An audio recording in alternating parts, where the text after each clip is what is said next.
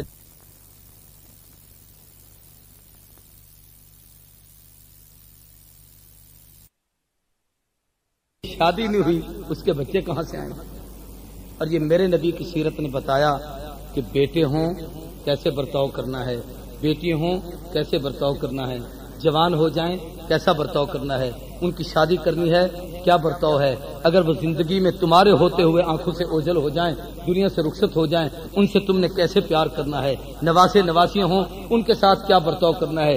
یہ عملی نمونہ سوائے میرے پیغمبر کے اور کسی کی سیرت میں نہیں۔ اور پھر مسلمانوں، اس لحاظ سے حضور کی رسالت اتنی کامل اور جامع ہے کہ میں ایک اور دعویٰ کرتا ہوں، آپ سب دوست بیٹھے ہیں، کہ آپ میں سے کسی شعبے میں کوئی آدمی کوئی کام کرتا ہو، وہ مجھ سے پوچھے کہ میں یہ کام کرتا ہوں، حضور نے یہ کام کیسے کیا تھا، حضور کی زندگی میں کوئی نمونہ ہے، تو میں علم کا زوم نہیں رکھتا، لیکن پیغمبر کی سیرت کے کمال پر مجھے یقین ہے، اپنے رب کی ذات پر مجھے اعتماد ہے، جس نے اسے نبی برحق بنا کر بھیجا ہے۔ حضور کی سیرت میں یقیناً کوئی نہ کوئی گوشہ ایسا ملتا ہے جس سے نمونے کے طور پر آدمی اس سے سبق حاصل کر سکتا ہے۔ مثلا جی جامع نبی، مثلا ایک آدمی جوتی سی رہا ہے، کہتا میں تو موچی ہوں اور لوگ اسے کمی سمجھتے ہیں، میں نے اپنے پیغمبر کی سیرت میں دیکھا ہے حضور نے جوتے گاٹے۔ محبوب یہ کیوں جوتے سینا کوئی نبیوں کا کام نہیں، پر میں اپنی زندگی نمونہ پیش کرنا چاہتا ہوں، کل کسی موچی کو کمی نہ سمجھنا، آج میں محمد جوتے بنا کر اس غریب کی عزت کو اونچا کر رہا ہوں۔ اللہ کے نبی نے اپنے ہاتھ سے کپڑے سیے ہیں، کپڑے سینا مردوں کا کام نہیں، عورتیں گھروں میں کام کرتی ہیں۔ میرے نبی نے سیرت کے طور پر سبق سکھایا ہے کہ اگر کل کو کوئی مزدور کسی جگہ بیٹھ کر درزی بن کے کام کر رہا ہو تو خیال کرنا، اس کو کمی نہ سمجھنا، آج میں محمد کپڑے سی کر اس کی عزت کو اونچا کر رہا ہوں۔ اور میں کہا کرتا ہوں موچیو درزیو، دنیا کے جس طبقے سے کوئی تعلق ہے رکھتا ہے، دھوبیو تمہارے نبی نے اپنے ہاتھوں سے کپڑے دھوئے تھے۔ مزدوروں، میرے پیغمبر نے مزدوری کی ہے، خاک روبو میرے نبی نے جھاڑو دیا ہے، حضور نے اپنے ہاتھوں سے برتن دھوئے ہیں، ہوٹلوں پہ کھڑے ہوئے طباخوں میرے نبی نے اپنے ہاتھ سے تندور میں روٹیاں لگائی ہیں۔ صحابہ کہتے ہیں جب ہم کسی کام پہ جاتے، سفر میں ہوتے، حضور سب قسم میں آسان کام لگاتے، جو سب سے مشکل کام ہوتا تھا لکڑیاں چننے کا، حضور خود جنگل سے لکڑیاں چن کے لے آتے، اونٹوں کو چارہ خود ڈالتے تھے، خود باندھتے تھے، ہٹو بچوں کی صدا نہیں ہوتی تھی، یاروں کی محفل میں بیٹھتے تو اس نے گھل مل کے آنے والا پوچھتا تھا تم نے محمد کون ہے؟ تو باتیں اور طرف چلی گئی۔ میں عرض کر رہا ہوں کہ حضور کی رسالت سے امت کو ہدایت ملی، سارے کہہ دو امت کو۔ اس رسول عربی نے ایک ایک موڑ پر سبق سکھایا ہے، کوئی زندگی کا کام ایسا نہیں جو حضور نے سکھایا نہ ہو، پیدائش سے لے کر وفات تک ایک ایک چیز اللہ کے نبی کی محفوظ ہے۔ اتنے تک تو سکھایا ہے کہ جوتا پہننے سے پہلے اس کو جھاڑ لیا کرو، اندر کوئی بچھو نہ ہو، اندر کوئی ایسی کیڑا نہ ہو، ایسی چیز نہ ہو جو تمہیں پاؤں پہ کاٹے، تکلیف تمہیں ہوگی، احساس پیغمبر کو ہو رہا ہے۔ رات کو سوتے ہوئے اپنے بسترے پہ ہاتھ مارا کرو تاکہ جگہ صاف ہو جائے، ایسا نہ ہو تم سو جاؤ اندر کوئی کانٹا کوئی سوئی تمہارے جسم کو چبھ گئی، تکلیف تمہیں ہے، احساس پیغمبر کو ہو رہا ہے۔ ایسی کامل ترین زندگی دنیا میں کسی کی نہیں جو ایسی زندگی ہمارے آقا و مولا محمد رسول اللہ صلی اللہ علیہ وسلم کی۔ تو حضور کی رسالت سے ہمیں کیا ملی؟ سارے بولو ہدایت۔ ہدایت میں جو اگلی چیز کی ضرورت ہے وہ ہے استقامت، اس لیے اہدنا الصراط المستقیم، اللہ ہمیں صراط ہدایت دے لیکن ایسے راستے کی جس میں استقامت رہے، ڈگمگا نہ جائے۔ بلکہ تفسیر حقانی نے اس پر یہی ایک نقطہ لکھا ہے کہ اوپر بھی 5 صفتیں اللہ کی ہیں اور نیچے 5 صفتیں ایسی ہیں جن کا تعلق انسان سے ہے۔ الحمدللہ میں الوہیت ہے، رب العالمین میں ربوبیت ہے، الرحمن میں رحمانیت ہے، الرحیم میں رحیمیت ہے، مالک یوم الدین میں مالکیت ہے۔ یہ چاروں 5 صفات اللہ کی ہیں۔ ایاک نعبد میں عبادت کا تعلق الوہیت کے ساتھ ہے، استعانت کا تعلق رحمان کے ساتھ ہے، ہدایت کا تعلق رحیم کے ساتھ ہے، المستقیم کا تعلق جو ہے ہدایت کا تعلق رب کے ساتھ ہے، الرحمان کے ساتھ استقامت کا تعلق اس کے ساتھ ہے، اور قیامت کے دن کی جو اللہ جنت کی نعمتیں دے گا اس کا تعلق اللہ کی آخری صفت رحیم کے ساتھ ہے۔ تو اہدنا الصراط المستقیم، جب ہدایت مل جائے تو اس پہ استقامت کی ضرورت ہے، اور استقامت آدمی کو تب آتی ہے جیسے تبلیغ والے کہتے ہیں جان مال وقت خرچ کرو۔ تو ہدایت پر جب ہدایت کو حاصل کرنے کے لیے ہم اپنی جان خرچ کریں گے، مال وقت خرچ کریں گے، سب کچھ دیں گے تو اللہ دین پر استقامت نصیب کریں گے، اور یہ استقامت ملی ہجرت سے۔ حضور نے وطن کو چھوڑا ہے، گھر کو چھوڑا ہے، کعبۃ اللہ کو چھوڑا ہے، یار صحابہ چھوڑ کر آئے ہیں، مدنی زندگی میں انصار نے جانثاری کا کمال کر دیا ہے۔ اب اتنی استقامت تھی کہ گھر چھوڑنا آسان ہے، وطن چھوڑنا آسان ہے، جان دینا آسان ہے، لیکن پیغمبر کے دین کو چھوڑنا آسان نہیں ہے۔ اور آخری چیز حضور اکرم صلی اللہ علیہ وسلم کا وصال اور آپ کی رحلت سے جو امت کو ملی وہ خلافت ملی ہے۔ سارے بولو کیا ملی ہے؟ خلافت کا نظام ملا ہے کہ پیغمبر دنیا سے چلا جائے اور نبی اپنی آنکھوں سے اس دین کی بہار نہ دیکھ کے جائے تو اس پیغمبر کے متعلق دنیا یہی کہے گی کہ جناب اس نے تو اپنے ہوتے ہوئے کچھ نہ دیکھا۔ اور ہمارے نبی ہیں، بلکہ آسمانی کتابوں میں جو پہلی کتابیں ہیں ان میں حضور کی جو صفات لکھی ہوئی ہیں ان میں سے ایک صفت یہ بھی ہے کہ آخر الزمان نبی اپنی زندگی میں اپنے دین کو مکمل کر کے اس کو پوری دنیا میں غلبہ ہوتا دیکھ کے آئیں۔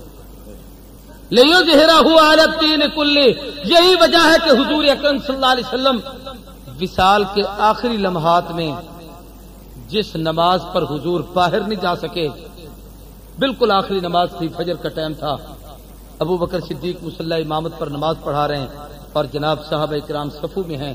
حدیث میں آتا ہے حضور اکرم صلی اللہ علیہ وسلم نے حجرہ اقدس سے پردے کو ہٹایا ہے اور آپ نے اپنا سر مبارک باہر نکالا۔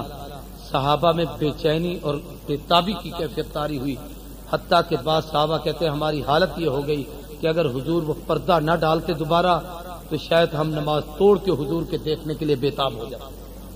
اس لیے کہ آقا بیمار تھے، باہر نہیں آ رہے تھے، 17 نمازیں گزر چکی تھی، تو محبوب رحمت کونین نے پردہ ہٹایا، اور ہٹانے کے بعد ایک مرتبہ صحابہ کو دیکھا کہ صدیق سب کے امام ہیں، سارے پیچھے مقتدی کھڑے ہیں۔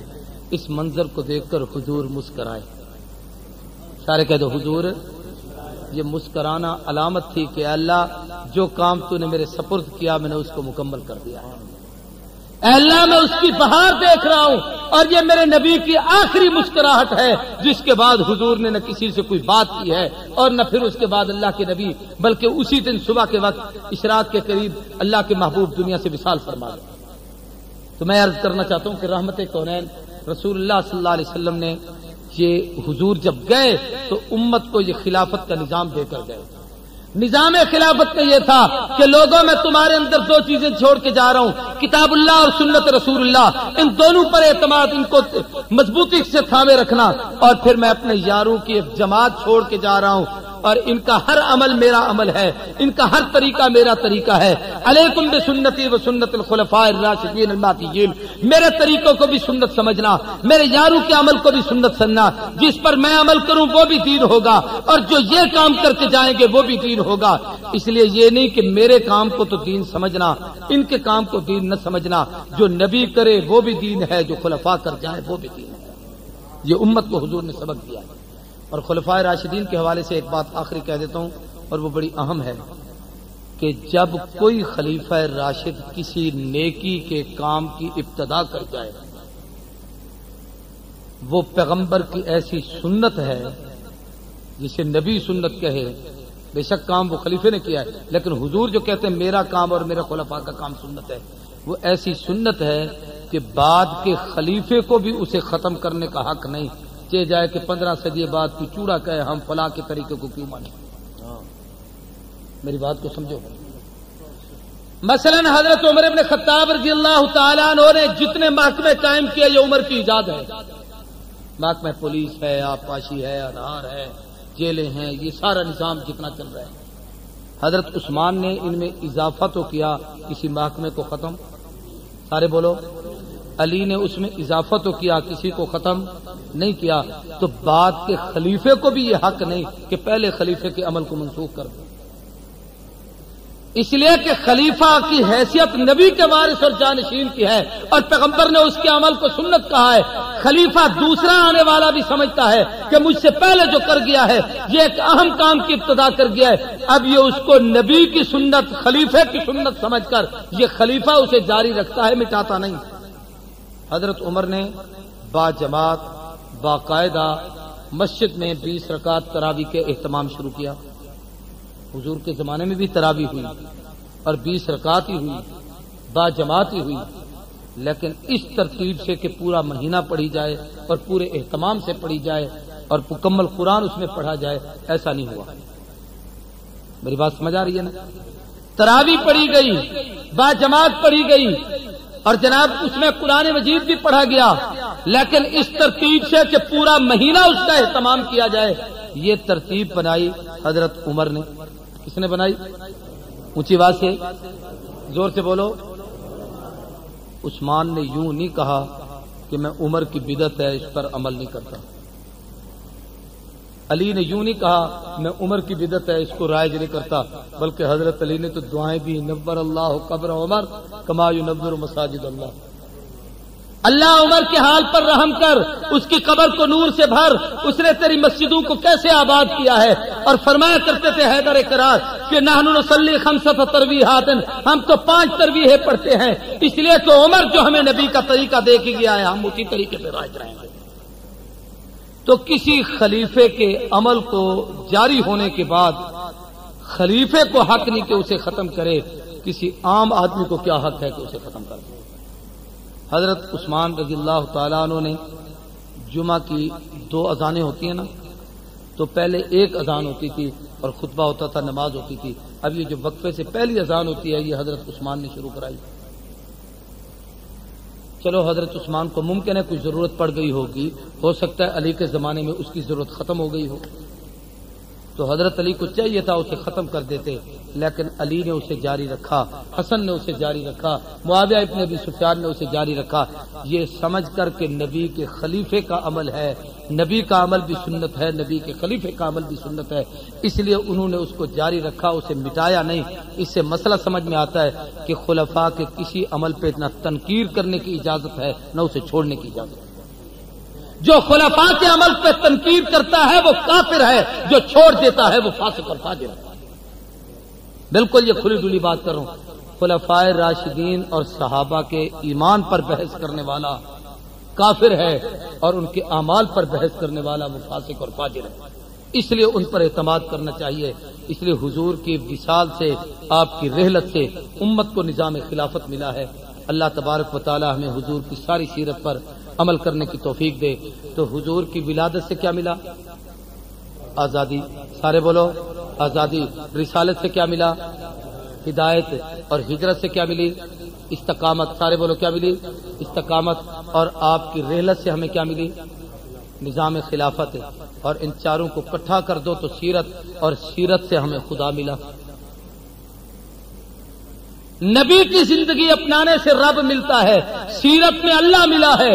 وہ ان چاروں کو اکٹھا کرو اور یہ ساری چیزیں اگر کسی کو مل جائیں کہ بندوں کی غلامی سے آزاد ہو جائے، رب کا غلام بن جائے، ہدایت کے راستے پہ چل جائے، ہدایت پر اسے استقامت آ جائے، خلافت راشدہ کے نظام کو سنبھال لے اور اس کو چلانا شروع کر دے، تو اللہ اسے مل گیا کہ نہ ملا؟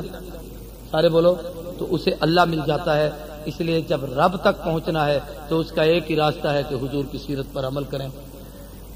یہ حضور کی سیرت پر میری بہت پرانی لکھی ہوئی کتاب جو 7 دفعہ کم از کم شائع ہو چکی ہے، اور یہ اس کا 7واں 8واں ایڈیشن ہے، تذکرہ محبوب کبریا، خطبات ندیم کی 2 جلدیں یہ وہاں باہر آپ کو ملیں گی۔ اور اس طریقے سے یہ کیلنڈر جو میں وہاں اجتماع پہ لایا تھا، ان دنوں بھی بہت سارے دوستوں نے لیا تھا۔ یہ حضور صلی اللہ علیہ وسلم کا تعارف، آپ کی ازواج مطہرات کا تعارف، آپ کے خلفاء راشدین، عشرہ مبشرہ، حضرت صدیق، فاروق، عثمان، علی اور اہل بیت ازواج، ان کی آپس میں رشتہ داریاں، یہ ایک بہت خوبصورت اور اہم چیز ہے۔ محنت اس پر میں نے کی ہے، لیکن اسے چھاپا ملتان کے ایک ادارے نے ہے، اس لیے پڑھے لکھے دوست یہ باہر جہاں گاڑی کھڑی ہوئی ہے وہاں سے آپ کو یہ ساری چیزیں ملیں گی۔ اس نیت سے لے کے جانا کہ یہ دین کی چیزیں ہیں، آپ پڑھیں گے، آپ عمل کریں گے، دوسروں تک پہنچائیں گے، فائدہ ہوگا۔ اور اس کی جو بچت ہوتی ہے وہ ہم اپنے مدرسے کے فنڈ میں جمع کرتے ہیں، تو یہ آپ کا صدقہ جاریہ بھی وہاں جمع ہو جاتا ہے۔ اللہ ہم سب کو عمل کی توفیق عطا فرمائے۔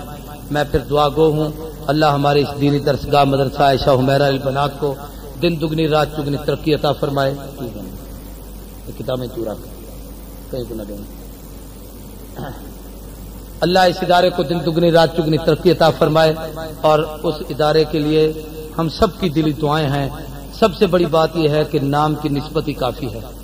عائشہ نام ہی اتنا عظمت والا ہے کہ اللہ کے محبوب کا پسندیدہ نام ہے اور محبوب کی محبوبہ کا نام ہے، تو یقیناً اللہ اس نام کی لاج رکھتے ہوئے اس ادارے کو عظمت نصیب فرمائیں۔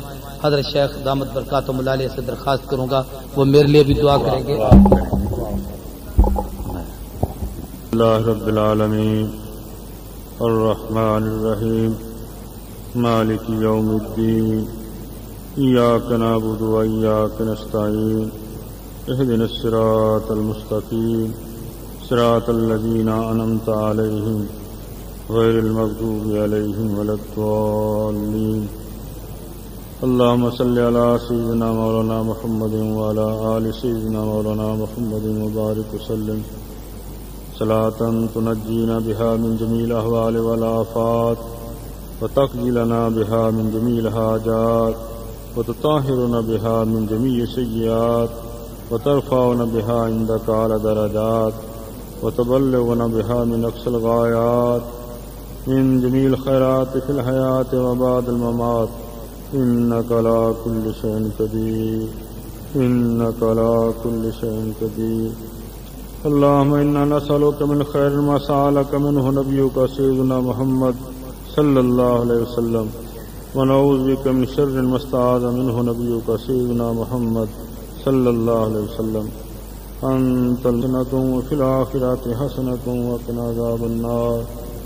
ربنا ظلمنا أنفسنا إن لم تغفر لنا وترحمنا لنكونن من الخاسرين يا حي يا قيوم برحمتك نستغيث يا حي يا قيوم برحمتك نستغيث حسبنا الله ونعم الوکیل نعم المولا ونعم النصير اے مولا کریم تمام اہل اسلام کی اصلاح فرما اے مولا کریم تمام اہل اسلام کی مدد نصرت فرما جہاں جہاں بھی مظلوم مسلمان ہیں مولا کریم سب کی مدد فرما مجاہدین کشمیر کی مدد نصرت فرما مجاہدین افغانستان کی مدد نصرت فرما عراق کے مسلمانوں کی مدد نصرت فرما فلسطین کے مسلمانوں کی مدد نصرت فرما مولا کریم جہاں جہاں بھی مظلوم مسلمان ہیں سب کی مدد نصرت فرما مولا کریم سب مسلمانوں کو ظالموں کے ظلم سے بچا اے مولا کریم امریکہ اور اس کے جتنے بھی اتحادی لوگ ہیں وہ مسلمانوں پر ظلم ڈال رہے ہیں مولا کریم ان کو تباہ و برباد فرما مولا کریم ان کو تباہ و برباد فرما مولا کریم ان کو تباہ و برباد فرما مسلمانوں کی دستگیری فرما مسلمانوں کی دستگیری فرما جہاں جہاں بھی تیرے دین کا کام ہو رہا ہے جو ادارے جماعتیں تیرے دین کا کام کر رہے ہیں سب کی مدد سے فرما تمام مدارس دینیہ کی مراکز کی مساجد کی خانقاہوں کی حفاظت فرما مولا کریم جتنے بھی علماء حضرات تیرے دین کا کام کر رہے ہیں مولا کریم جتنے بھی مسلمان تیرے دین کے ساتھ وابستہ ہیں سب کی حفاظت فرما ہر قسم کی دہشت گردی سے تخریب کاری سے محفوظ فرما مولا کریم آج جامعہ عائشہ الحمیرہ کی طرف سے یہ پروگرام ہوا مولا کریم ان کی سائی کو قبول فرما مولا کریم ان کی سائی کو قبول فرما مولا کریم ان کی سائی کو قبول فرما مولا کریم ان کے لیے درجات کا موجب بنا جتنے لوگ جہاں سب بیٹھے ہیں مل کر مولا کریم سب کی دستگیری فرما سب کی التجائیں قبول فرما اے مولا کریم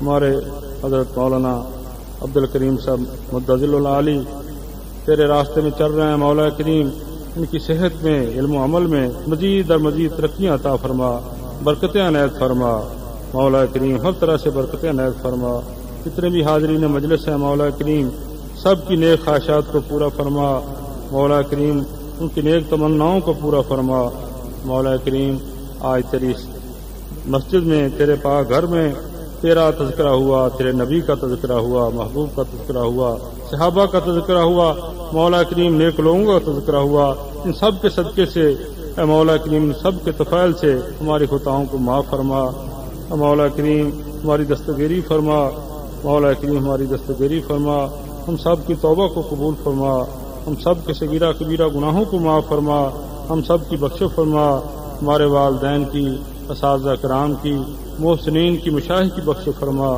مولا کریم اپنی اور اپنے حبیب پاک کی زیادہ سے زیادہ تابعداری نصیب فرما مولا کریم اپنی اپنے حبیب کریم کی محبت و تابعداری نصیب فرما مولا کریم کفر سے شرک سے بدعت سے ہر قسم کی گناہی سے دور فرما اپنی محبت عطا فرما مولا کریم اپنا قرب عطا فرما مولا کریم اپنا قرب عطا فرما اپنا لقاء نصیب فرما مولا کریم سب حاضرین کی اس مجلس کو مولا کریم حاضری کو قبول فرما آخرت میں ذریعہ نجات بنا ربنا تقبل منا انك انت السميع العليم وتب علينا انك انت التواب الرحيم وصلى الله تعالى على خير خلقه محمد وآله واصحابه واهل بيته اجمعين برحمتك يا ارحم الراحمين.